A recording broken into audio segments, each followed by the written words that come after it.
Hello good morning everyone. पिछले class में syllabus हमने डिस्कस किया था और यूनिट 1 की सिलेबस हम कंप्लीट डिस्कशंस कर चुके हैं। यूनिट 2 की जो सिलेबस है उसी में है पेपर आपका। जो एक पेपर हमने पिक किया है न्यूमेरिकल एनालिसिस, हमारी बुक चल रही है, उसमें जो है यूनिट 1 की सिलेबस हम पिछले वीडियो में डिस्कस कर चुके हैं। ये यूनिट 2 की कुछ सिलेबस है जो कि हम डिस्कस करेंगे अभी, है ना। एंड देन हम स्टार्ट करेंगे आज न्यूमेरिकल एनालिसिस का क्लास स्टार्ट करेंगे, ठीक है। यूनिट 2 में आपको बेसिकली जो पढ़ना है वो फर्स्ट जो टॉपिक है आपको न्यूमेरिकल डिफरेंशिएशन पढ़ना है। इसमें इसके अंदर और कुछ वैसा है नहीं, सिर्फ एक आप यहाँ पे रिजल्ट को मैं डेराइव करूँगा और उसी के बेस्ड है ना आपकी ये न्यूमेरिकल एनालिसिस है। तो इसके अंदर और क्या टॉपिक्स हैं वो नहीं है ना। और इस न्यूमेरिकल एनालिसिस के न्यूमेरिकल डिफरेंशिएशन से आपके पास एक क्वेश्चन है एग्जाम में, ठीक है। फिर न्यूमेरिकल इंटीग्रेशन है ना, यहाँ डिफरेंशिएशंस था, यहाँ पे न्यूमेरिकल इंटीग्रेशंस है, इससे भी एक क्वेश्चन है। और इसके अंदर में जो टॉपिक्स पढ़ने हैं वो है जनरल कोट्स क्वाड्रेचर फार्मूला, ठीक है। ये जनरल कोट्स, इसको जनरल इसलिए बोला जाता है क्योंकि जनरल कोट्स क्वाड्रेचर फार्मूला में ही जब n के जगह पर आप 1 पुट करिएगा, इस फार्मूला में n के जगह 1 पुट करिएगा तब जाके सैमसन्स 1/3 रूल आता है। और जब n के जगह पर आप 2 पुट करिएगा तो 3/8 रूल आता है, ठीक है। किसमें? यही जनरल कोट्स क्वाड्रेचर फार्मूला में। आपके पास पहला इस न्यूमेरिकल इंटीग्रेशन में जनरल कोट्स क्वाड्रेचर फार्मूला, फिर सैमसन्स 1/3 एंड 3/8 रूल पढ़ना है, वेडल्स रूल पढ़ना है एंड न्यूटन कोट्स मेथड पढ़ना है। तो ये 4 मेथड्स आपको पढ़ने हैं न्यूमेरिकल डिफरेंट इंटीग्रेशंस के अंडर में पढ़ने हैं, ठीक है। और एक और आपके पास यहाँ पे लास्ट टॉपिक है solution of ordinary differential equations. किसकी? ऑर्डिनरी डिफरेंशियल इक्वेशंस को, ऑर्डिनरी डिफरेंशियल इक्वेशंस की सॉल्यूशन आपको यहाँ पे फाइंड करना है।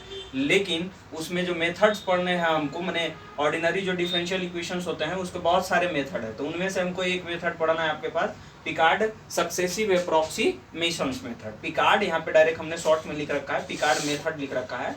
एक्चुअली में इसका नाम क्या है? पिकार्ड सक्सेसिव एप्रोक्सीमेशन मेथड, ठीक है। क्योंकि ये इस ऑर्डिनरी डिफरेंशियल इक्वेशंस का एग्जैक्ट सॉल्यूशंस नहीं निकाल करके देता है, अप्रोक्सीमेट देता है, ठीक है, बहुत नियर अबाउट में। अगर आंसर मान लीजिए 10 है तो 9.9999 समथिंग के अराउंड देता है, माने एरर है। इस मेथड में समथिंग एरर होता है, अप्रोक्सीमेट है जो सॉल्यूशन होता है वो निकालते हैं हम, ठीक है। पूरे न्यूमेरिकल एनालिसिस में हमें जो यहाँ पे मेथड्स पढ़ने हैं, किसी भी मेथड से जो है एग्जैक्ट सॉल्यूशंस आप नहीं फाइंड कर सकते, ठीक है। अप्रोक्सीमेट ही होती है। चाहे हमने जो पहला यूनिट में बाइसेक्शन मेथड हो गया, रेगुलर फॉल्सी हो गया, है ना, और न्यूटन रैप्सन्स मेथड हो गया, ये जो तीनों मेथड पढ़ना है वहाँ भी उससे भी हम जो निकालेंगे उससे भी आपके जो सॉल्यूशन आप निकालिएगा अलजेब्रिक और ट्रांसेंडेंटल इक्वेशंस का, उसमें भी आप अप्रोक्सीमेट ही सॉल्यूशंस निकालेंगे। तो हम डिस्कशंस करेंगे जब होगी। ये हमारे पास क्या है? यूनिट 2 की सिलेबस है, ठीक है। ये जो मैं लिखा हूँ ये न्यूमेरिकल डिफरेंशिएशन, इसके अंडर में कुछ है नहीं, एक ही फॉर्मूले है उसी के ड्राइव करके और इसी से, तो इसलिए हम इसके अंडर में नहीं लिखेंगे कुछ। न्यूमेरिकल इंटीग्रेशन, इसमें ये 4 टॉपिक्स आपको पढ़ने हैं, 4 मेथड है, ये चारों पढ़ने हैं, ठीक है। उससे एक क्वेश्चन आपके पास आ जाएगी। ये 3 सेगमेंट जो है बड़ी कम पढ़ करके 2-2, 3-3 पेज में खत्म हो जाएगी, ध्यान रखिएगा। ये वाला जो न्यूमेरिकल डिफरेंशिएशन है ये मुश्किल से 3-4 पेज जाती है, 3-4 पेज में ही आपका ये फिनिश हो जाएगा। ये जो है ये भी 3-4, ये वाला फार्मूला सिर्फ जहाँ डिराइव हुए ये वाला, ये सारे इसी से आते हैं, इसी फार्मूला में। कोई n के जगह पर 1 पुट करिए तो ये आ जाएगा, n के जगह 2 पुट करिए तो ये आ जाएगा, n के जगह 3 या 4 पुट करेंगे तो ये आ जाएगा, 5-6 पुट करेंगे तो ये आ जाता है। तो सिर्फ मेन ये फार्मूला है, बाकी यहीं से आ जाते हैं, ठीक है। तो न्यूमेरिकल इंटीग्रेशन, न्यूमेरिकल डिफरेंशिएशन, ये दोनों जो टॉपिक है बहुत छोटा, कम पढ़ करके 3-4 पेज या 4-5 पेज में, मैंने 6-7 पेज में दोनों आ जाएंगे, न्यूमेरिकल इंटीग्रेशन और डिफरेंशिएशन, और दोनों से एक क्वेश्चन 100% है, बहुत आसान है। जहां तक ये ऑर्डिनरी डिफरेंशियल इक्वेशन, ये पिकार्ड अप्रोक्सीमेट, ये भी बहुत आसान है, इसकी तो 2-3 पेज में ही इसको भी हो जाएंगे, ठीक है। ये हमारे पास ऑर्डिनरी, ये जो यूनिट 2 की जो सिलेबस है इसमें टोटल हमारे पास 3 क्वेश्चन है। और आपके पास जो यूनिट 1 था उसमें कितने क्वेश्चंस थे बच्चों? वहां पर टोटल 5 क्वेश्चंस थे आपके पास।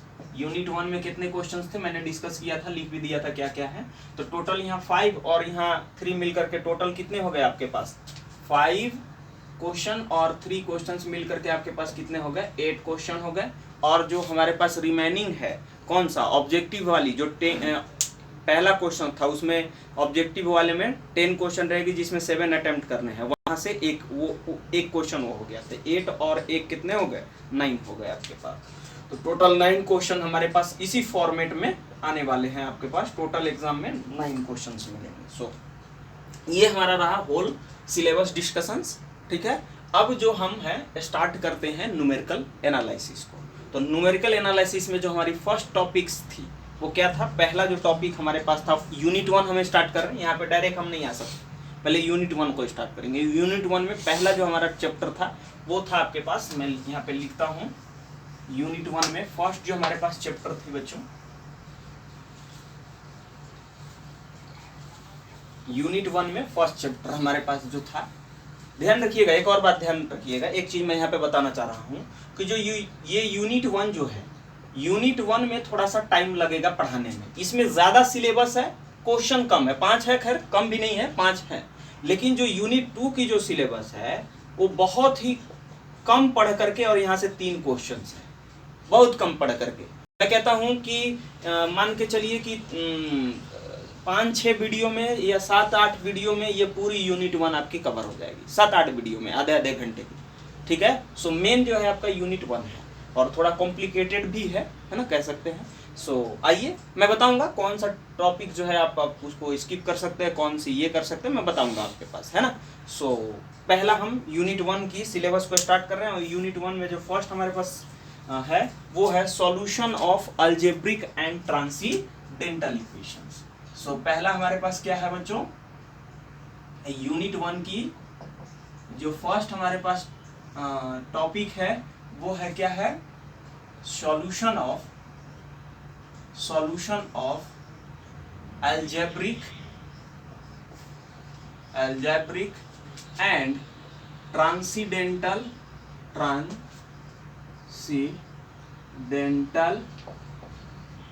इक्वेशन, ठीक है। ये हमारे पास यूनिट 1 की पहली जो है टॉपिक्स है, ठीक है। सो पहली टॉपिक्स है, और इस फर्स्ट टॉपिक्स में हमको जो 3 मेथड्स पढ़ने हैं, कितने मेथड पढ़ने हैं बच्चों, 3 मेथड है सॉल्व करने के, है ना। Solution of algebraic and transcendental equations को सॉल्व करने के लिए बेसिकली हमारे पास इस पहला टॉपिक हम उठाए हैं, पहला। और इस पहले टॉपिक में हमको कौन कौन से मेथड्स पढ़ने हैं मैं उसको एक बार लिख देता हूँ, ध्यान रखिएगा। हम हर एक टॉपिक पर भी जिक्र करेंगे, ध्यान रखिएगा। जो टॉपिक्स हमने आपको बताए हैं यूनिट 1 में, ये पहला टॉपिक था, तो इसमें कौन कौन सी मेथड पढ़ने हैं वो भी मैं यहाँ पे अभी लिख देता हूँ। पहला हमारे पास है बाइसेक्शन मेथड, मैंने लिखा है वहाँ पे बाइसेक्शन मेथड, ये हम डिस्कशंस करेंगे, जो कि अलजेब्रिक एंड ट्रांसीडेंटल इक्वेशंस को सॉल्व करने के ये मेथड है। फिर है हमारे पास रेगुलर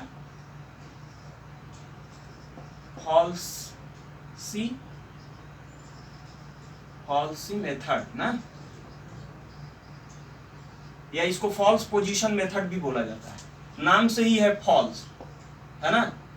ये जो तीनों मेथड है वो कभी भी एग्जैक्ट सॉल्यूशन नहीं देगा, अप्रोक्सीमेट सॉल्यूशंस देते हैं, ठीक है।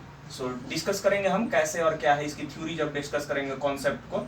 और एक और है न्यूटन-रैप्सन्स method, न्यूटन-रैप्सन्स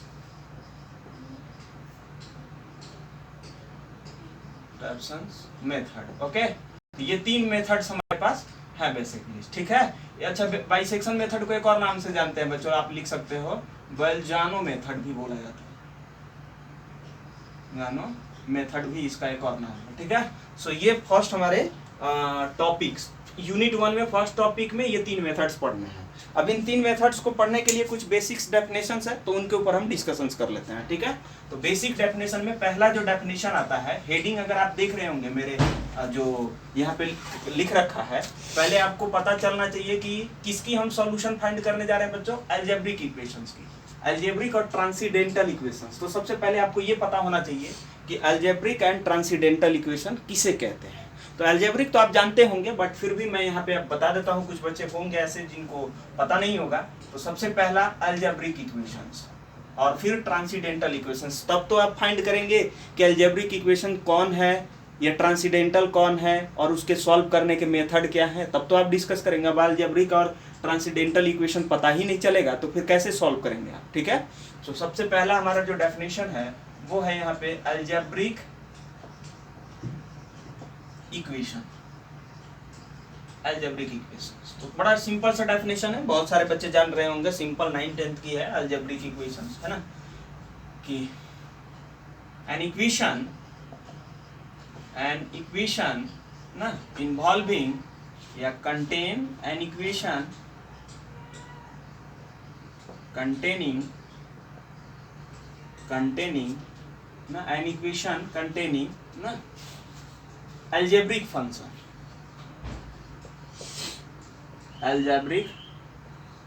function is called algebraic equation. Algebraic function is called algebraic equations. ठीक है, अलजेब्रिक फंक्शंस कहने का मतलब क्या है बच्चों? अलजेब्रिक फंक्शंस का कहने का मतलब है x square, x cube, x का पावर n, एक्स का पावर 10, एक्स का पावर कुछ भी एनीथिंग, या एक्स स्क्वायर, है ना, ये अलजेब्रिक फंक्शन हो गए। ठीक है, तो वैसा इक्वेशन जिसमें क्या हो, अलजेब्रिक फंक्शन हो, वैसे हम इक्वेशंस को क्या कहेंगे बच्चों? अलजेब्रिक इक्वेशंस कहेंगे। Example first, x square plus b x plus c is equal to 0, एक अलजेब्रिक इक्वेशन है। ये देखिए एक्स स्क्वायर यहाँ एक्स है, इसके कॉम्बिनेशन से क्या बना है? कॉम्बिनेशन मतलब सम से क्या बना है? एक इक्वेशन बना है, तो ये क्या कहलाएगा आपका? Algebraic equations. ठीक है, second, a x cube b x square c x plus d is equal to 0, ये भी एक अलजेब्रिक इक्वेशन है। X cube x square x constant से मिल करके बना हुआ इक्वेशंस है, ये भी एक अलजेब्रिक इक्वेशंस है। थर्ड, एक्स क्यूब एक्स का power n minus 1 is equal to 0, ये भी एक अलजेब्रिक इक्वेशन है। माने सिंपली अगर देखे तो x square x cube x के पावर n एक्स के पावर 10, है ना, इस सब के कॉम्बिनेशन मतलब इनके उनको स्केल किसी स्केलर से कोई भी रियल नंबर से मल्टीप्लाई करके ऐड करके बनाया गया है, ऐड या सबट्रैक्ट करके बनाया गया इक्वेशन जो है वो क्या कहलाता है? आपका अलजेब्रिक इक्वेशंस कहलाएगा, है ना। सो यहाँ पर x के power n minus 1 is equal to 0, x के power 10 plus 2 is equal to 0, ये भी एक अलजेब्रिक इक्वेशन है। आप और भी एग्जाम्पल खुद से बना सकते हैं, है ना बच्चों। एक्स स्क्वायर माइनस एक्स या x cube minus x minus 1 is equal to 0, algebraic equations है ना, माने एक्स के कॉम्बिनेशन से बना हुआ होना चाहिए, तो all are the algebraic equations. ठीक है, सो यहाँ पे हम लिख दे रहे हैं all are the example of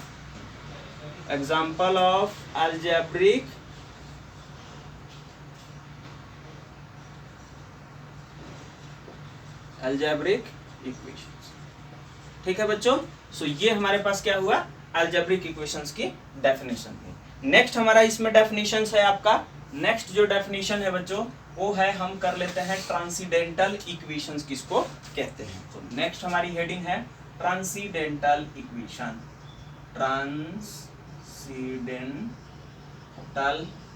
equations, ठीक है, ट्रांसीडेंटल इक्वेशन सेम चीज है, an equation containing transcendental function, या इन्वॉल्व लिख सकते हैं एन इक्वेशन, यहाँ पे लिख लीजिएगा विच ना, पिछला वाला में भी लगा लीजिएगा थोड़ा बेटर है, विच कंटेन ना, पिछले अलजेब्रिक वाला में भी लिख लीजिए एन इक्वेशन विच कंटेन्स क्या?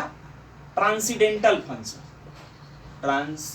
शॉर्ट में मैं लिख दिया हूं, ये आप पूरा लिख लेंगे ना। Transcendental function is called transcendental equation. Transcendental, अब ट्रांसीडेंटल फंक्शन किसको बोलते हैं? तो यहाँ पे मैं लिख देता हूँ ट्रांसीडेंटल फंक्शन क्या होते हैं, ध्यान से सुनिएगा। ट्रांसीडेंटल फंक्शन, तो बच्चों ट्रांसीडेंटल फंक्शन वैसा जैसे साइन एक्स एक ट्रांसीडेंटल फंक्शन है, cos x transcendental function, all trigonometric function 6 go trigonometric function होता है, sine cos tan cot sec और कॉस एक्स, ये 6 के 6 कैसे फंक्शन होता है? ट्रांसीडेंटल फंक्शन होते हैं। तो आप जो भी लिखना चाहिए यहाँ पे लिख सकते हैं, मैं 2 ही लिख रहा हूँ, टैन कॉट सब होंगे, ऑल आर ये transcendental function. E to the power x, e to the power minus x exponential function, ये भी एक ट्रांसीडेंटल फंक्शन है। लॉग, ये भी एक ट्रांसीडेंटल फंक्शन है बच्चों। क्लियर है? समझ में आ रही है बातें? ये या इनके कॉम्बिनेशन से बनेगा, तो ये ऑल आर जो है क्या है आपके पास ट्रांसीडेंटल फंक्शन बोलते हैं। All trigonometric function, exponential, logarithmic या इनके कॉम्बिनेशन से, कॉम्बिनेशन मतलब इन दोनों को जोड़ने से। जैसे मान लीजिए कि हम लॉग को और e to the power x को जोड़ दिए, e to the power x plus मान लीजिए log x हो गया, तो ये एक अनदर ट्रांसीडेंटल फंक्शन बन गया। ठीक है, ये तो सेपरेट अलग अलग ट्रांसीडेंटल फंक्शन है ही, इनको जोड़ दीजिए, घटा दीजिए, मल्टीप्लाई कर दीजिए आपस में, तब भी क्या बनाएंगे, वो एक नया ट्रांसीडेंटल फंक्शन को ही क्रिएट करेंगे। जैसे मान लीजिए कि हम tan को इसके साथ लिख दिए, tan x plus e to the power x, तो ये एक नया ट्रांसीडेंटल फंक्शन बन गया। ठीक है, तो दो ट्रांसीडेंटल फंक्शन का सम भी एक ट्रांसीडेंटल फंक्शन होता है, सबट्रैक्ट भी और एडिशन तो हुई गई, मल्टीप्लिकेशन भी एक ट्रांसीडेंटल फंक्शन होती है। क्लियर है ये? तो वैसा इक्वेशन जिसमें ये जो ट्रांसीडेंटल फंक्शन प्रेजेंट हो, वैसा इक्वेशन जिसमें क्या हो, ट्रांसीडेंटल फंक्शन प्रेजेंट हो या इन्वॉल्व हो, वैसे फंक्शन को हम क्या बोलते हैं बच्चों, ट्रांसीडेंटल इक्वेशंस बोलते हैं। ठीक है, मैं एग्जांपल यहां पर लिखता हूं आपके सामने इसकी, है ना। सो ट्रांसीडेंटल इक्वेशंस की एग्जांपल, ट्रांसीडेंटल फंक्शन आप समझ गए, ऑल आर ये क्या है, ट्रांसीडेंटल फंक्शन है। फर्स्ट एग्जांपल जैसे मान लीजिए आप ले लीजिए e to the power x plus sine x is equal to 0, एक ट्रांसीडेंटल इक्वेशन है। Second log x plus 10 is equal to 0, एक ट्रांसीडेंटल इक्वेशन है।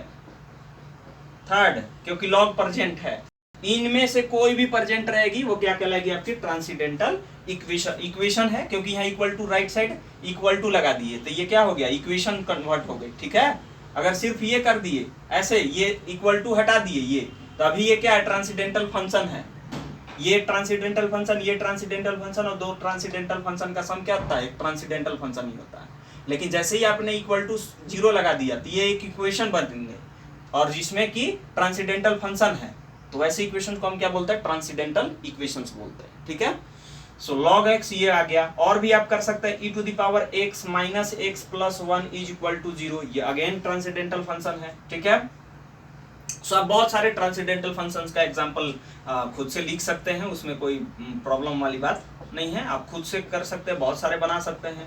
log x है ना प्लस 10 इज इक्वल टू 0, ये भी एक transcendental function, sorry transcendental equation है, इक्वेशन है तो इक्वेशन, और अगर ये इक्वल टू को हटा दे तो ट्रांसीडेंटल फंक्शन हो जाएगा। ठीक है, तो ध्यान रख रहेंगे। तो यहाँ पे क्या लिखेंगे, ऑल आर एग्जाम्पल ऑफ किसकी, ट्रांसीडेंटल इक्वेशंस का। ये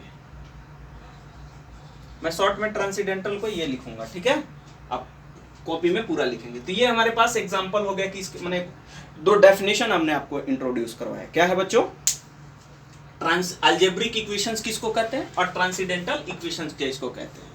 तब तो हम इसके अब इस टाइप के इक्वेशंस का सॉल्यूशन हम कैसे फाइंड करते हैं, उसके लिए बहुत सारे मेथड्स हैं हमारे पास, जो कि हमको 3 बेसिकली पढ़ने हैं, और भी बहुत सारे मेथड्स हैं।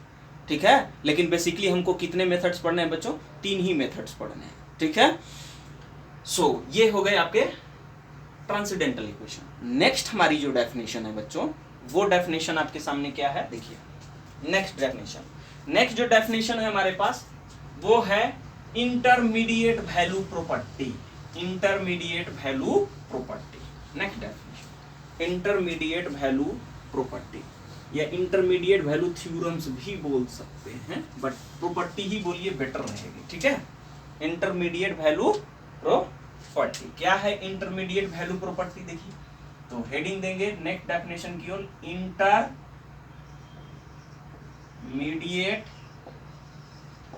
Value property. Intermediate value property ध्यान से सुनेंगे, बहुत इंपॉर्टेंट है और बहुत जगह इसको यूज भी करूंगा मैं। सो इंपॉर्टेंट आप कह सकते हैं, है ना। इंटरमीडिएट वैल्यू प्रॉपर्टी क्या है, ध्यान से सुनेंगे। ठीक है, देखिए मैं पहले क्या एक्सप्लेन कर रहा हूं रफली, देन हम डेफिनेशंस को लिखेंगे। ठीक है, क्या कहता है ये, तो सुनिएगा ध्यान से। सपोज कर लीजिए बच्चों, हमारे पास एक एफ फंक्शन है, ये कोई भी हमारे पास क्या है, एक फंक्शन है। ठीक है, एफ एक्स हमारे पास कोई भी ये फंक्शन है। ठीक है, ये फंक्शन है, और ये जो फंक्शन है बच्चों, ये कंटिन्यूअस है। अब कंटिन्यूअस कहाँ है, तो मान लेते हैं कि ये क्लोज इंटरवल ए बी में कंटिन्यूअस है। क्लोज इंटरवल का मतलब समझ रहे हैं ना, क्या होता है बच्चों, ए और बी ये दोनों हमारे पास पॉइंट होते हैं और इनके बीच के सारे नंबर, माने इस ए बी पे क्या है, ये हमारी फंक्शन कंटिन्यूअस है। इसका मतलब क्या होता है, फंक्शन कंटिन्यूअस है मतलब इन दोनों पॉइंट्स के बीच में जो फंक्शन की ग्राफ है वो कहीं भी ब्रेक नहीं हुई है, टूटा हुआ नहीं है। कंटिन्यूअस फंक्शन का ज्योमेट्रिकल मीनिंग यही होता है कि जब भी हम ग्राफ इस फंक्शन का अगर ड्रॉ करेंगे तो डोमेन इतना है तो इसी में ग्राफ बनने वाली है, डोमेन से बाहर तो ग्राफ नहीं बनेगी। सो जो भी ग्राफ हमारे पास बनेगी कंटिन्यूअस फंक्शन होने के कारण ग्राफ कभी ब्रेक नहीं होगी, जो भी बनेगा कुछ इस टाइप से बन सकता है, या कैसे बन सकता है बच्चों ग्राफ, या तो ऐसे बना सकते हैं, ये 2-3 बार इंटरसेक्ट कर सकता है, ऐसे बना सकते हैं आप, ठीक है। एक और ऐसा हो सकता है कि ग्राफ ए और बी के बीच में कैसे बना सकते हैं आप, ये ए और बी के बीच में बना रहे हैं क्योंकि हमारी डोमेन यही है, इसी के बीच में हमारी फंक्शन डिफाइन है, तो ग्राफ इससे बाहर नहीं जा सकती है ना। और एक और क्या पॉसिबिलिटी हो सकता है, ऐसे भी इंटरसेक्ट कर सकती है, ऊपर से नीचे भी ऐसे हो सकता है, ये क्लियर है। ये तो 3 पॉसिबिलिटी है हमारे पास। तो फंक्शन का कंटिन्यूअस होना इस इंटरवल में क्या मीनिंग है उसका, कि सर ये जो ग्राफ है कहीं पर ब्रेक नहीं हुआ है, ये ग्राफ कहीं भी ब्रेक नहीं हुआ है, कंटिन्यूअस है। ऐसा कभी नहीं मिल सकता कि ए और बी के बीच में फंक्शन की जो ग्राफ है ऐसा नहीं हो सकता, ऐसे यहाँ है और फिर ऐसे करके ऐसे टूटा हुआ है ना, यहाँ देखिए ब्रेक हो गया है, क्लियर है। तो ये नहीं है, कंटिन्यूअस है, कहीं ब्रेक नहीं है, there is no break in the graph. Okay, so पहला हमारे पास कंडीशन क्या है, हमारे पास क्या है हाथ में, ध्यान से सुनिएगा कि एफ जो फंक्शन है वो कंटिन्यूअस है इस क्लोज इंटरवल ए बी में। तो मैं इसको डिलीट कर देता हूँ, ये कंटिन्यूटी का बस जस्ट मीनिंग ज्योमेट्रिकल जो हमारे यूज थे, और ये हो गया कंटिन्यूअस है। अब ध्यान से सुनिएगा, फंक्शन हमारी कंटिन्यूअस है, पहला पॉइंट हमारे पास ये है, पहला फंक्शन कंटिन्यूअस है इस क्लोज इंटरवल ए बी में। दूसरा यहाँ पे पॉइंट हमारे पास क्या है, ये क्या कहता है, पहले ये चीज होनी चाहिए कि हमारे पास एक फंक्शन हो जो कि कंटिन्यूअस हो किसी भी इंटरवल में, है ना, ये इंटरवल में हमारे पास कंटिन्यूअस है। दूसरा पॉइंट ये है कि ये जो फंक्शन है ये एफ एक्स, ये जो एफ ए है, एफ ए और एफ बी, माने इसकी जो पॉइंट ये ए और बी है उस पे फंक्शन की वैल्यू जो है, एक की मान लीजिए पॉजिटिव है और दूसरी की नेगेटिव है, हम अभी एज्यूम कर रहे हैं, है ना। इस ए पॉइंट पे इस फंक्शन की वैल्यू निकाल सकते हैं ना, तो मे भी हो सकता है पॉजिटिव हो या क्या हो, नेगेटिव हो, यही ना पॉसिबिलिटी है, 2 क्लियर है ये। तो हम सपोज कर लिए कि एक की वैल्यू पॉजिटिव है, दूसरी की वैल्यू क्या है, नेगेटिव है, माने अपोजिट साइन, क्या है, अपोजिट। ऐसा भी तो हो सकता था कि एफ ए जो है क्या हो सकता है बच्चों, लेस देन 0 हो और एफ ए ग्रेटर देन 0, ऐसा भी हो सकता है। तो दोनों पॉसिबिलिटी, माने सिंपली जो सेकेंड पॉइंट है उसमें क्या होना चाहिए, F A and F B की जो वैल्यू है वो अपोजिट साइन होनी चाहिए, एक ग्रेटर देन 0 तो दूसरा लेस देन 0, दूसरा लेस देन 0 तो फर्स्ट वाला ग्रेटर देन 0, ऐसा होना चाहिए, समझ में आ रहा है, माने अपोजिट साइन होनी चाहिए, ठीक है। तो समझ में आ रही है, दूसरा पॉइंट क्या होनी चाहिए, पहला एफ एक्स जो है कंटिन्यूअस है इस क्लोज इंटरवल ए बी में, दूसरा क्या है कि एफ ए और एफ बी अपोजिट साइन के साथ होने चाहिए, एक ग्रेटर है तो दूसरा लेस होनी चाहिए, देन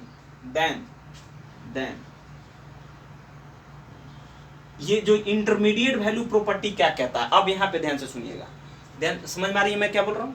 ये जो है, ये 3 चीज अगर किसी फंक्शन में है, 2 चीजें, पहला कि एफ एक्स ये जो फंक्शन है ये कंटिन्यूअस होने चाहिए इस क्लोज इंटरवल ए बी में, और एफ ए और एफ बी 2 ऐसे पॉइंट मिलने चाहिए, ये कोई जरूरी नहीं है, ये कोई जरूरी नहीं है कि ए और बी पॉइंट पर ही दोनों ए पॉइंट पर और बी पॉइंट पर ही दोनों पे अपोजिट साइन हो।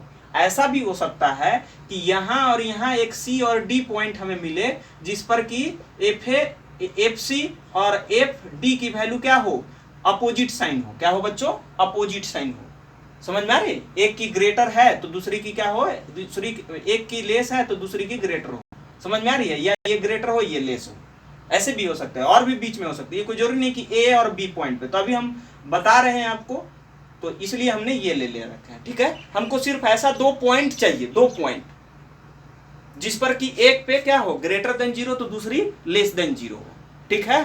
तो अब क्या कहता है, ये पॉइंट दोनों में बड़ी खास बात है, अभी हम इसको हटा देते हैं, ये सी डी पॉइंट, मैंने ऐसे भी हो सकता है कि ए और बी पे ना मिले, इसके बीच में कहीं दो पॉइंट मिल जाए जिस पर कि एक पर फंक्शन की वैल्यू क्या है ग्रेटर देन 0, दूसरी पर लेस देन 0। समझ में आ रही, मैंने अपोजिट साइन के साथ हो।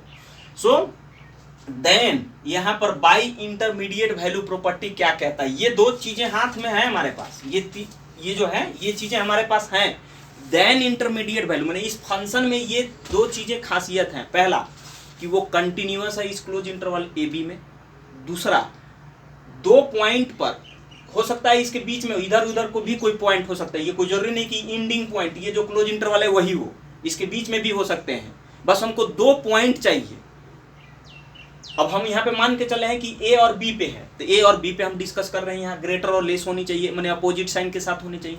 ऐसा हो सकता है कि बीच में कोई पॉइंट मिले तो उस पर हम जो अभी बता रहे हैं वो चीज़ हम डिस्कस कर सकते हैं, मैंने बोलेंगे जो चीज़ अभी इसके लिए बोल रहे हैं ए और बी के लिए वही बीच के पॉइंट में मिलेंगे तो उसके लिए हम डिस्कशन कर लेंगे। समझ में आ रही है बातें। सो पहला हमारे पास क्या है बच्चों कि एफ एक्स जो है सर कंटिन्यूअस फंक्शन है इस क्लोज इंटरवल ए बी में, दूसरा कि इस ए और बी पॉइंट पर जो फंक्शन की वैल्यू है, ये फंक्शन की वैल्यू है ए पॉइंट पर और ये बी पॉइंट पे फंक्शन की वैल्यू है, तो दोनों की अपोजिट साइन है। तो ये दो चॉइस थे, या तो ये हो सकता है या ये हो सकता है, ठीक है। सो देन अब क्या कहता है कि अगर किसी फंक्शन के पास ये दो चीजें हैं तो इंटरमीडिएट वैल्यू प्रॉपर्टी क्या कहती है कि then there exist at least